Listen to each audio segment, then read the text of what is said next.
je suis Amandine Ruas. Je suis coach, thérapeute et entrepreneur. Je vous accompagne pour vivre une vie plus alignée, dans laquelle vous osez être qui vous êtes vraiment et dans laquelle vous avancez en confiance vers vos rêves.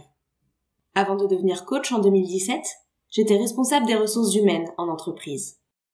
Aujourd'hui, mon cabinet est à Paris dans le 15e arrondissement, mais je fais aussi mes coachings et mes séances de thérapie en ligne. Je vous accompagne dans votre épanouissement intérieur, mieux accueillir vos émotions et en faire des forces, gagner confiance en vous, mieux vous aimer. Mais aussi, de par mon parcours d'ancienne RH, je vous accompagne également dans votre épanouissement professionnel, dans votre équilibre pro-perso, dans le fait de mettre des limites et de dire non, de bien communiquer, de mieux vous organiser dans votre travail ou encore de dépasser le syndrome de l'imposteur. J'ai aussi accompagné de nombreuses reconversions professionnelles. Je suis formée au coaching, à la programmation neurolinguistique, aux neurosciences de l'accompagnement et à la communication non violente. Dans ce podcast, j'ai à cœur de vous partager et de vous transmettre mes outils, mes clés et mon expérience d'accompagnante pour vous aider à mieux vous connaître, à vous faire confiance et à vous aimer, et aussi à vous mettre en mouvement dans vos projets pour créer et vivre la vie dont vous rêvez. Très bonne écoute. Bonjour à toutes et à tous, j'espère que vous allez bien. La rentrée de septembre a repris il y a quelques semaines déjà et j'espère pour vous que vous reprenez un rythme de croisière sans pour autant vous épuiser et en gardant tous les bénéfices de cet été. Aujourd'hui, on va parler d'un thème professionnel, à la fois parce que c'est la rentrée et que très souvent il y a beaucoup de choses qui se passent pour nous professionnellement sur les mois de septembre et octobre, mais aussi parce que ce sujet m'a été demandé lorsqu'au mois de juillet j'ai fait une story sur Instagram en vous demandant sur quel thème vous aimeriez que j'intervienne. Et l'une d'entre vous m'a alors dit « J'aimerais en apprendre plus sur comment est-ce qu'on peut gérer les conflits professionnels ». Et donc c'est pour ça qu'aujourd'hui je vais vous parler de ça. Comment est-ce qu'on fait pour mieux communiquer, mieux gérer en cas de conflit professionnel. Alors c'est un sujet que je connais bien, à la fois parce que j'ai été responsable des ressources humaines pendant 5 ans et donc j'ai résolu un certain nombre de conflits entre salariés entre eux, mais des fois aussi entre salariés et managers, et parfois également entre managers et managers. Et donc je suis intervenue en tant que médiatrice. Un sujet aussi que je connais parce que j'ai donc été salariée, quand j'étais RH, j'étais aussi une salariée, parce qu'on a tendance à l'oublier, mais le responsable des ressources humaines est lui-même un salarié de l'entreprise. Et donc j'ai parfois, moi aussi, pu avoir des accrochages avec un collègue, avec un salarié dont je m'occupais. Et puis enfin, c'est un sujet que je connais bien, parce que, en tant que coach, je vous accompagne très souvent dans la gestion de vos conflits au travail. C'est un sujet qui revient souvent en séance, parce que quand on parle d'épanouissement professionnel, d'équilibre de vie, de confiance en soi, forcément, il y a toujours un moment où, quand on s'affirme davantage au travail, quand on a envie de mettre ses limites, quand on a envie de prendre plus de place, il peut y avoir dans les relations des mouvements qui sont pas toujours faciles à gérer et qui peuvent parfois dégénérer en conflits, que ce soit des conflits de courte durée comme des conflits de plus long terme. Alors, quel type de conflit on peut rencontrer finalement au travail ? Déjà, ça peut être un conflit avec sa ligne hiérarchique, c'est-à-dire avec son manager, ou avec quelqu'un qui nous reporte, si on est nous-mêmes manager, ou alors un conflit avec un collègue, c'est-à-dire quelqu'un à qui on ne reporte pas. Ça peut aussi bien sûr être des conflits avec un client, un fournisseur ou d'autres parties prenantes externes à l'entreprise, si jamais dans le cadre de votre travail, vous êtes amené à échanger avec des personnes qui ne sont pas salariés de l'entreprise, mais qui sont des prestataires ou des fournisseurs ou des clients externes. Je vais me focaliser ici davantage sur la notion de conflit avec son manager ou un collègue parce que c'est ce qui me revient le plus en séance, mais ne vous inquiétez pas si vous êtes plutôt concerné par un conflit avec un client ou un fournisseur. Toutes les clés que je vous partage aujourd'hui sont aussi applicables à ces autres situations. Et d'ailleurs, vous allez voir qu'en fait, c'est également transposable à des conflits que vous pourriez rencontrer entre amis, à la maison, en famille, dans votre couple. Donc ce sont un peu des clés de communication universelles, simplement les exemples que je vais donner dans cet épisode sont des exemples d'ordre professionnel. Alors qu'est-ce que c'est le conflit ? C'est une situation dans laquelle deux visions deux façons de faire, deux façons de penser ou de voir le monde ou de communiquer s'opposent, ou en tout cas, si elles ne s'opposent pas, ne réussissent pas à coexister ensemble. Et comme elles ne parviennent pas à coexister, cela crée alors de la frustration, de la colère, de la tristesse ou d'autres émotions désagréables chez l'une ou l'autre des personnes concernées.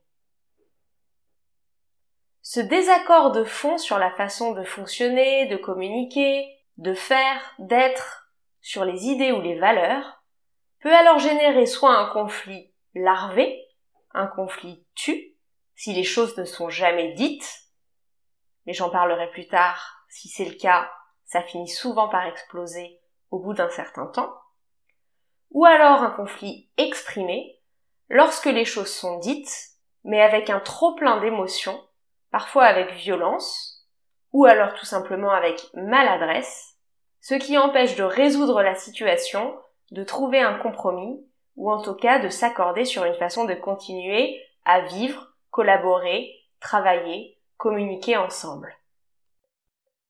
Le conflit peut donc être larvé ou exprimé, et lorsqu'il est exprimé, il peut alors y avoir résolution du conflit lorsqu'on trouve une solution, ou alors absence de résolution si les deux personnes en conflit, ou les différents groupes en conflit, n'ont pas réussi à s'entendre, à se rejoindre, à s'écouter et à se mettre d'accord, soit pour trouver un compromis, soit pour trouver une autre façon de poursuivre. Il se trouve que très souvent, en milieu professionnel, le conflit éclate lorsqu'a lieu un reproche, c'est-à-dire lorsque le conflit n'est plus larvé, mais qu'il devient exprimé, et il éclate très souvent d'une façon qui empêche les résolutions, tout simplement parce que le reproche, le commentaire, l'émotion ne sont pas forcément exprimés avec diplomatie, mais sont exprimés soit avec manque de clarté, soit avec agressivité, soit avec violence, ou en tout cas sont exprimés d'une façon qui empêche une bonne communication permettant ensuite la résolution du conflit.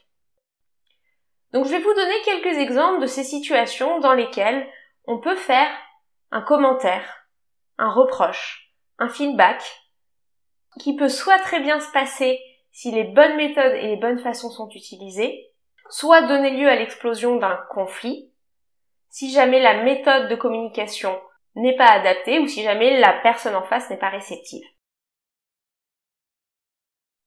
Donc maintenant qu'on a compris qu'un conflit c'était finalement l'opposition entre deux comportements, de façons de faire, de façons de voir les choses qui n'arrivent pas à coexister et que très souvent c'est la façon dont on se fait remarquer ce désaccord et la façon dont on échange pour le faire évoluer qui peut faire dégénérer le conflit, on peut se demander sur quoi peuvent porter ces conflits et notamment en milieu professionnel. Un conflit avec votre manager peut venir par exemple du fait que vous n'appréciez pas la méthode de management, vous vous sentez micromanagé, ou au contraire, vous avez l'impression que votre manager n'est jamais là pour vous. À l'inverse, votre manager, lui, peut vous reprocher quelque chose par rapport à vos résultats, si vous n'atteignez pas vos objectifs professionnels, ou encore à un manque d'engagement, un manque d'application, ou un comportement de votre part qui ne correspondrait pas à ce qu'il attend de vous. Par exemple, dans votre façon de procéder, dans vos méthodologies, ou encore dans votre façon d'interagir ou de communiquer avec vos collègues. Si le conflit il vient d'une relation avec un collègue, tous ces cas s'appliquent, sauf bien sûr celui de la méthode de management. Encore que vous pouvez aussi reprocher aux collègues de se montrer trop autoritaire avec vous, ou encore de ne pas être suffisamment présent pour suivre les points sur lesquels vous auriez besoin de son aide. Ça peut aussi être un reproche adressé sur la façon de communiquer de votre collègue ou de votre manager. Vous trouvez qu'il vous parle de façon trop abrupte, qu'il n'est pas clair dans ce qu'il dit, qu'il manque d'écoute. Ça peut aussi être un reproche sur la qualité du travail, si vous trouvez que le travail est mal fait. Vous pouvez aussi reprocher à un collègue un manque de transparence, le fait qu'il ne vous dise pas les choses, le fait que vous ayez l'impression qu'il vous cache une partie des informations qu'il a à sa disposition. Bien sûr, vous pouvez être celui qui fait le reproche, ou être celui ciblé par le reproche. Il se peut que seule l'une des personnes, vous ou votre collègue, soit dérangée par votre différence de fonctionnement, de pensée ou de communication, ou alors que les deux parties voient toutes les deux de façon problématique cette différence. Dans tous les cas, ce qui va faire naître le conflit, c'est la façon dont l'un ou l'autre, le collègue ou vous, allez pouvoir faire passer votre message, exprimer votre demande et votre besoin, avec plus ou moins de diplomatie. Et de l'autre côté, c'est aussi la façon dont l'autre va recevoir cette remarque, ce feedback, ce commentaire, qui sera déterminante. Et puis finalement, le conflit peut venir aussi d'un contexte plus global. La source du conflit, même si le conflit finit par s'exprimer entre des personnes, peut parfois être dirigé non pas envers un collègue, un manager, un report, mais envers une décision, une stratégie ou une orientation de l'entreprise. Vous pouvez par exemple être en colère contre votre manager non pas pour ce qu'il fait, pour ce qu'il est, pour son comportement, mais parce qu'il est le représentant de la stratégie de l'entreprise et que cette entreprise a des pratiques qui ne vous conviennent pas, ou a décidé de ne pas vous faire évoluer, ou a décidé de ne pas vous augmenter. Donc on peut aussi finalement être en colère contre une décision, une orientation, une stratégie de l'entreprise en général, mais ensuite ce conflit bien sûr va exploser entre les individus puisque vous ne pouvez pas vous attaquer à l'entreprise de façon générale. Et là je mets de côté le cas des prud'hommes bien sûr où il y a des personnes qui peuvent attaquer en justice une entreprise pour ses actions. On va vraiment rester sur les conflits qui éclatent entre deux individus de l'entreprise, manager-managé ou collègue-collègue. Je tiens aussi à préciser que très souvent, les conflits sont en fait comme des quiproquos, des malentendus ou des problèmes de communication qui dégénèrent. Et encore plus souvent, quand on regarde de près, c'est surtout le résultat de non-dits, de frustrations accumulées que vous n'avez jamais pu exprimer qui explosent d'un coup. Parce que vous ne dites pas les choses au fil de l'eau, au bout d'un moment, il y a cet effet cocotte-minute qui fait que vous explosez. C'est la goutte d'eau qui fait déborder le vase.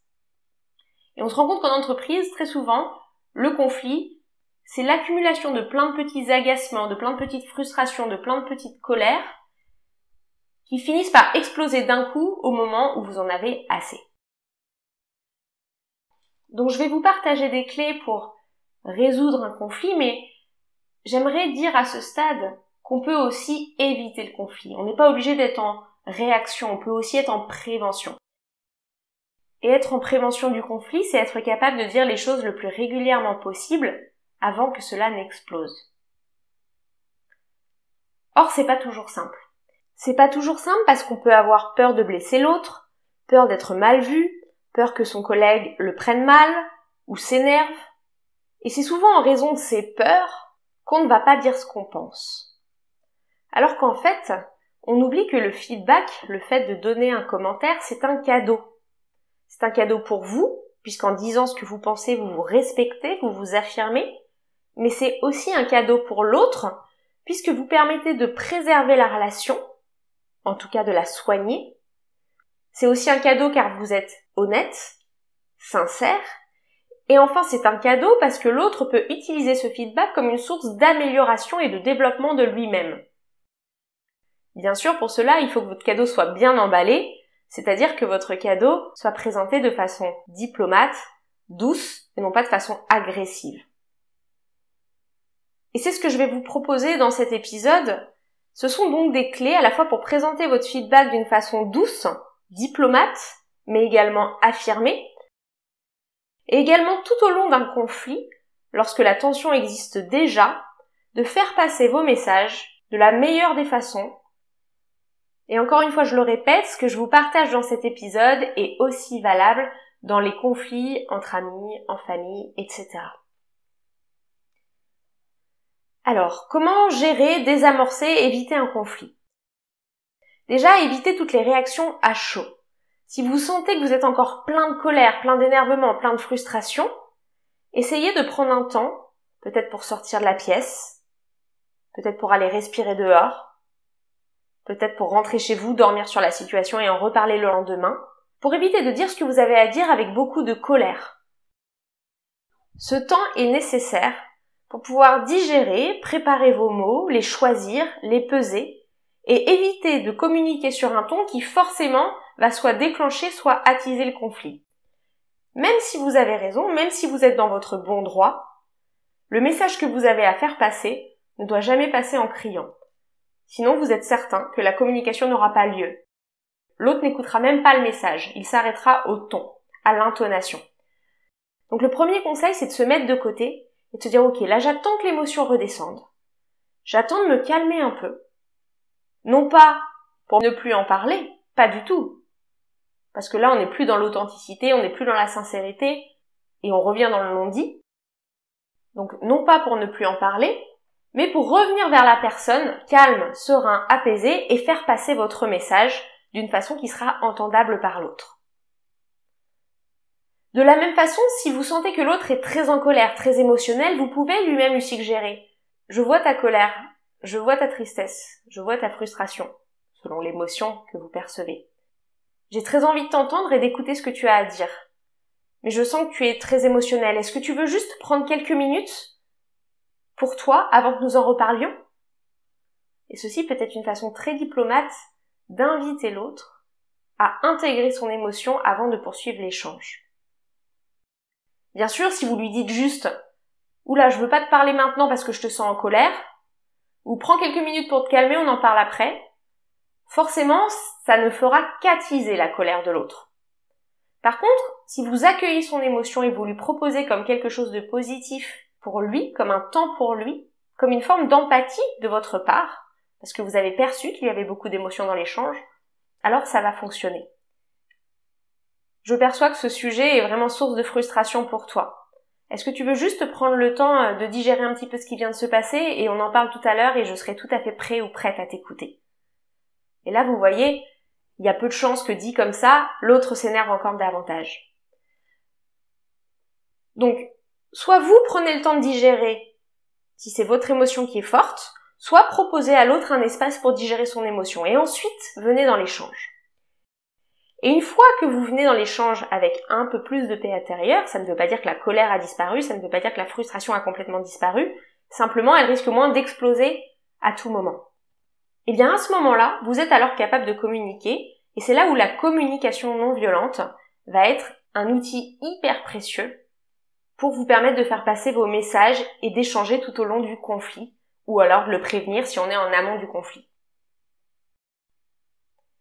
La première chose que je vous invite à faire, quel que soit le message que vous ayez à faire passer, c'est d'éviter ce qu'on appelle en communication non violente le tu qui tue. Tu, tu, comme le pronom personnel, puis tu du verbe tuer. Il y a cette notion en communication non violente que si on commence la phrase par tu es agressif, tu es désengagé, alors forcément l'autre va se sentir attaqué, blessé, ciblé. Et donc il va se défendre. Il ne vous écoutera même plus, mais il sera sur la défensive. Et c'est alors que vous êtes invité plutôt que tu es agressif à dire j'ai l'impression que le ton employé dans cette conversation est agressif. Plutôt que dire tu es désengagé, tu ne t'impliques pas dans le projet, peut-être dire je sens comme une distance de ta part dans le projet. Et là vous n'accusez plus l'autre, vous parlez de votre ressenti et vous parlez de ce que vous observez, de ses faits, de ses propos, de son intonation, de son engagement, mais vous ne l'accusez plus lui en tant que personne. Et vous verrez que si dans un conflit, vous bannissez tous les tu qui tuent, déjà, ça va permettre d'échanger à un niveau beaucoup plus apaisé.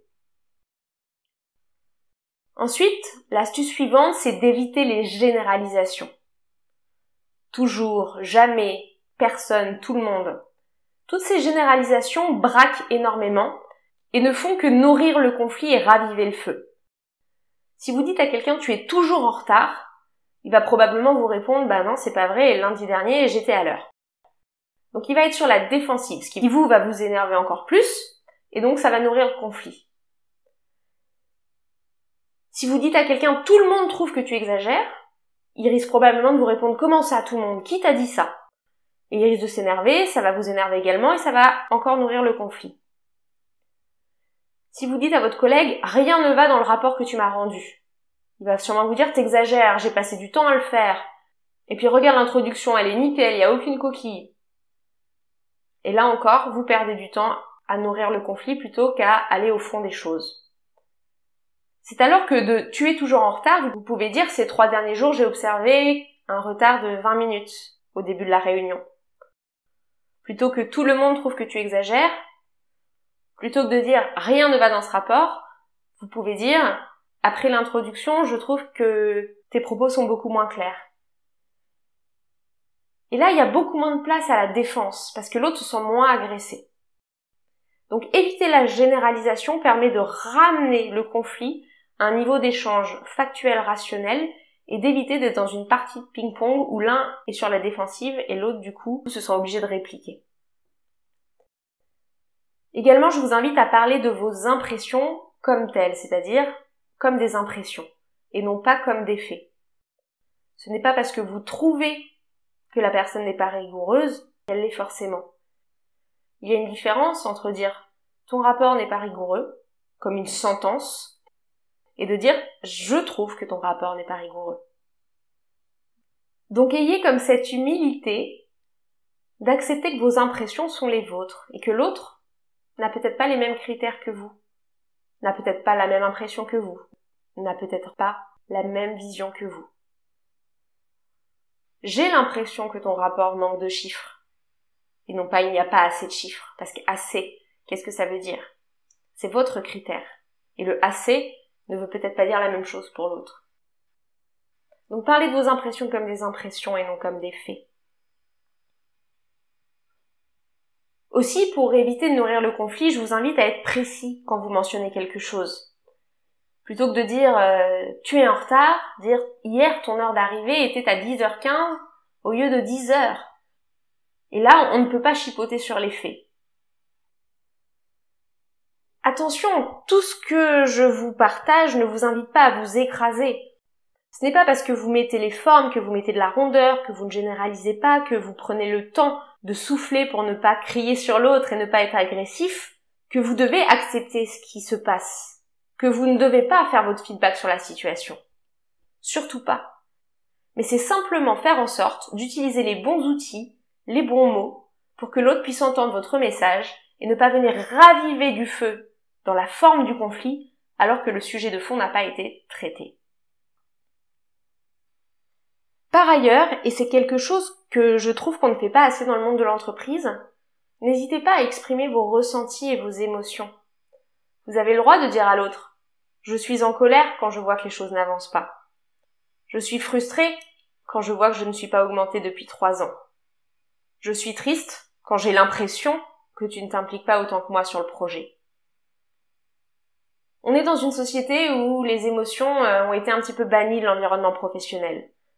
Déjà parce qu'on ne sait pas trop comment les exprimer. Ensuite parce qu'on a l'impression qu'elles sont tabous.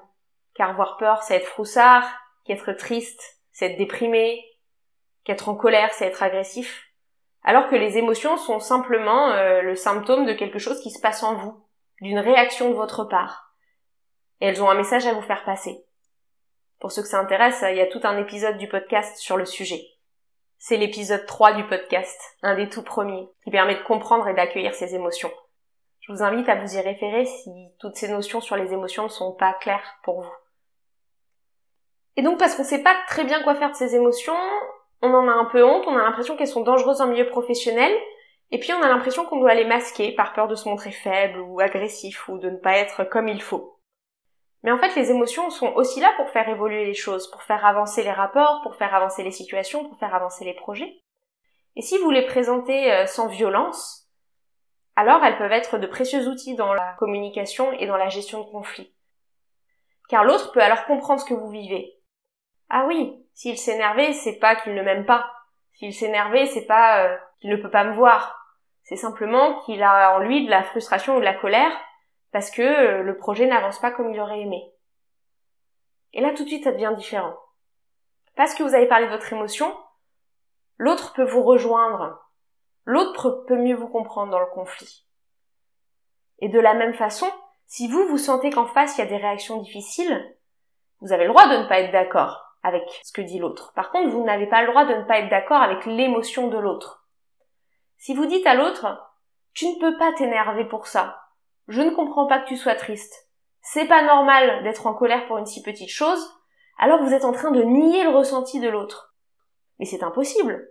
On ne peut pas ne pas être d'accord avec ce que ressent l'autre. Ça lui appartient. Il n'y a que lui qui sait ce qu'il ressent.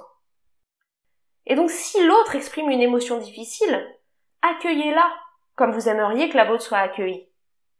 Vous avez même le droit de lui dire « Je ne suis pas d'accord avec le fait que le projet n'avance pas assez vite, mais je comprends que pour toi, ça ne soit pas assez rapide, et je comprends que tu te sentes frustré du coup, puisqu'on ne respecte pas les critères qui sont importants pour toi en termes de délai. » Et là, vous voyez, vous avez dit que vous n'étiez pas d'accord sur le fond, mais vous n'avez pas nié son émotion.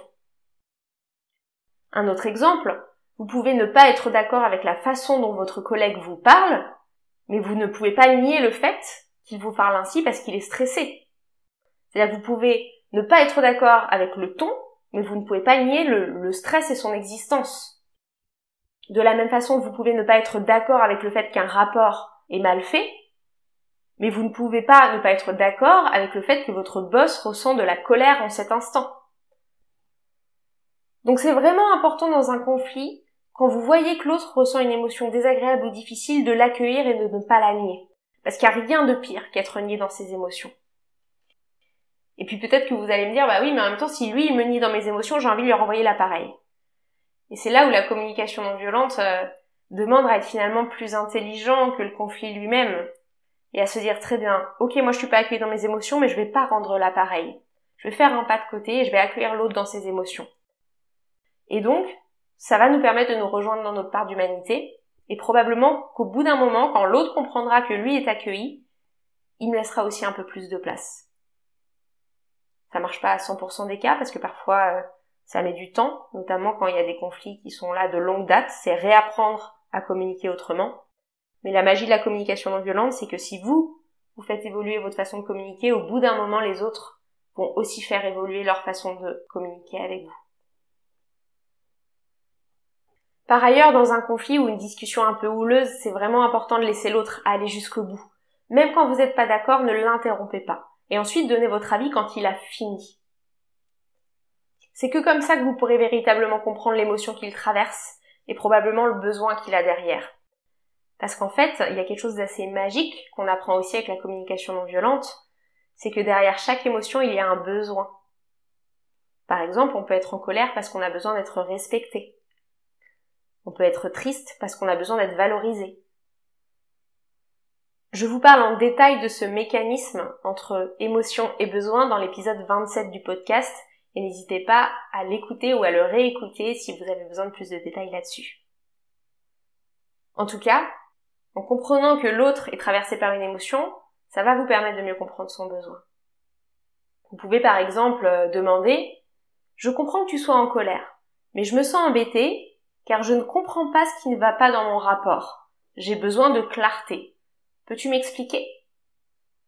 Et là alors, vous avez accueilli l'émotion de l'autre, la colère, exprimé la vôtre, vous êtes embêté, vous avez exprimé votre besoin, un besoin de clarté pour comprendre ce qui ne va pas dans le rapport, et ensuite vous avez fait une demande.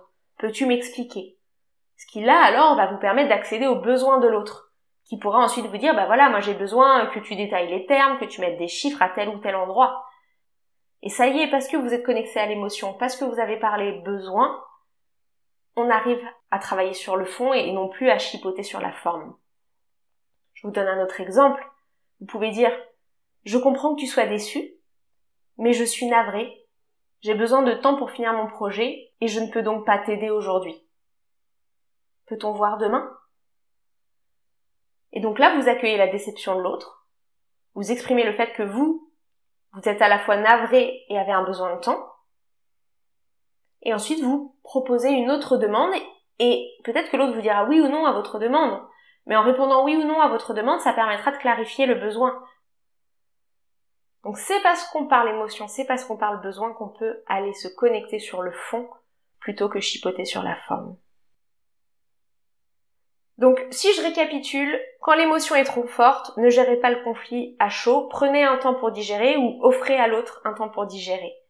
Évitez le tu qui tue, ne généralisez pas, présentez vos émotions pour ce qu'elles sont, des émotions, vos impressions pour ce qu'elles sont, des impressions, et non pas comme des faits. Soyez précis dans les messages que vous voulez faire passer, accueillez les émotions de l'autre et parlez des vôtres, pour pouvoir communément aller chercher le besoin de chacun qui se cache derrière ces émotions. Vous verrez qu'avec cette technique, bien des conflits se résolvent. Cela peut amener alors à trouver un compromis, c'est-à-dire un entre-deux, entre les deux demandes, ou alors à ce que l'un ou l'autre accepte d'accéder à la demande de l'autre, mais avec joie puisqu'elle a mieux compris qu'est-ce qui animait cette demande.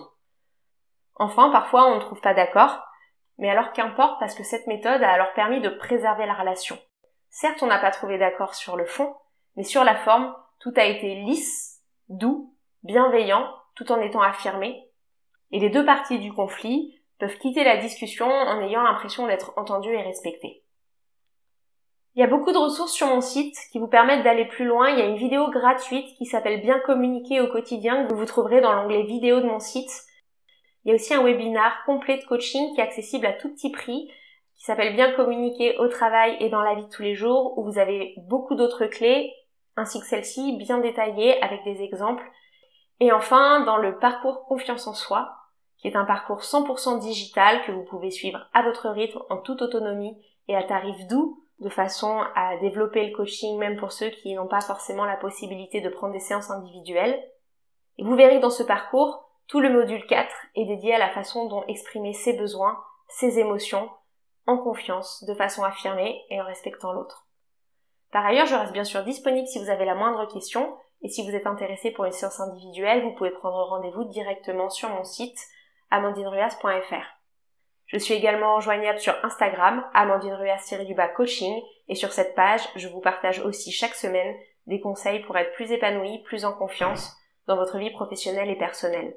N'hésitez pas à me contacter pour la moindre question, et je vous souhaite une très belle journée, ainsi que des relations apaisées, douces, challengeantes et épanouissantes dans votre vie professionnelle comme ailleurs. À très bientôt.